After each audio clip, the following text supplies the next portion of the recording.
Jetesa në vendin tonë është bërë mbijetesë. Çmimet rriten me shpejtësinë e dritës, kurse rrogat me hapat e breshkës. Qytetarë që protestojnë rrugëve, zyrtarë që janë protagonistë të titujve për rroga aksesor me çmime të shtrenjta. Qytetarët në vendin tonë duket se po jetojnë brenda dy realiteteve të ndryshme.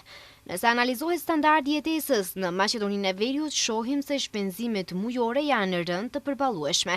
Një banesë me qira, varësisht madhësisë dhe lokacionit, jepet nga 300 euro. Në Çajir, çmimi i një banese me qira varion nga 300 deri në 500 euro, ndërka që në komunën Qendër një objekt banimi me qira jepet nga 420 deri 600 euro. Përveç stresë së banimit, edhe produktet bazë që janë të nevojshme për çdo shtëpi, përveç që rriten çdo ditë, nuk janë më pak të kushtueshme për buxhetin familjar. Një litër qumësht, varësisht nga lloji dhe marketi që e blen, shitet nga 60 deri në 80 denar. 1 kilogram patate mund të blihet nga 30 deri në 50 denar.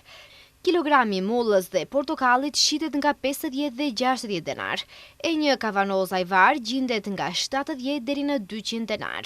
Vlera e shportës minimale sindikale për muajin dhjetor ishte 65.492 denar, ndërsa nëse jetohet me qira në një banesë nga 60 katror, harximet shkojnë në 80.867 denar. Të revoltuar nga vlera e pagës minimale në vendin tonë, punëtorët në organizim të lidhjes së sindikatave të Maqedonisë dolën në rrugë për të protestuar për rritje të pagës minimale në 600 euro dhe të paktën për 100 euro rritje të pagave të tjera.